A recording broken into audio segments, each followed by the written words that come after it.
When you look at contributions, right, so who can contribute? Anyone can contribute to a retirement account as long as you have earned income.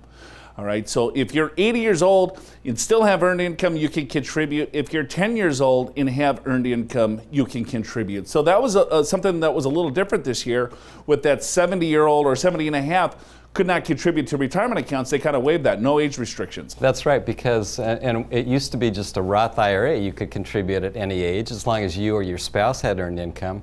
But now the IRA, at any age, you can contribute as well. So since you can, then let's take a look at, Joe, how much you can contribute. Yeah, well, before we do that, here's another couple confusing aspects of this. There's something that's called a spousal contribution. So let's say that I'm working and my spouse is not working, or vice versa. As long as one spouse has earned income, both spouses can contribute to a retirement account. So there's this earned income requirement, but if you're married, only one spouse needs to have earned income for both of you to be eligible to contribute to those retirement accounts.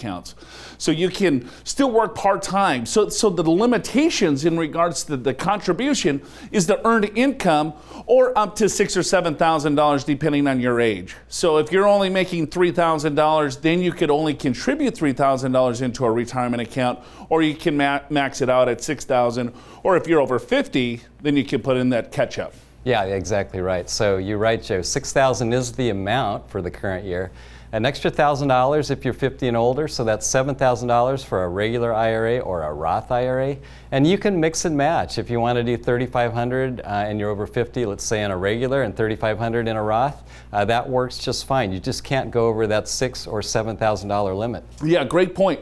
It's $6,000 total, so it's not like $6,000 for the Roth, $6,000 for the IRA for a combination of 12.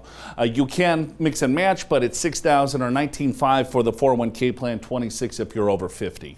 Yeah, and then Joe, as far as can you take a tax deduction?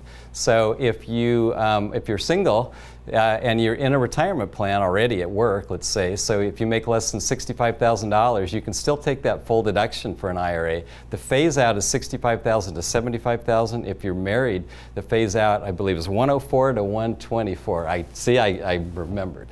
Yeah, because then if you want to contribute to the 401k plan, right? So I'm taking a tax deduction there, but I also want to contribute to an IRA. Can I do it? The answer is yes, but can you take the deduction? Then you have to take a look at your adjusted gross income. So if you're single, it's around $60,000. 65. Yeah. $65,000. If I'm married, 104. 104. Yes. But if you don't have a plan, right, then there is no income limit. Roth IRAs are a little bit different. So if you're married, it's $196,000 is the start of the threshold, and if you're single, it's $124,000.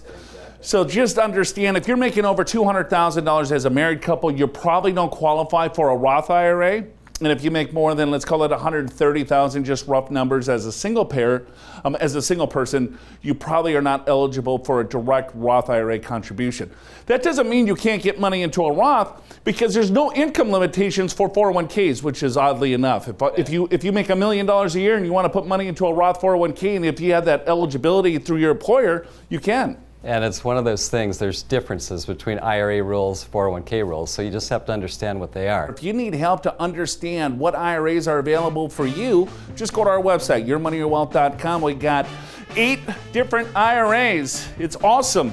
It's a really good read. If you have trouble going to sleep, I would highly recommend downloading that white paper.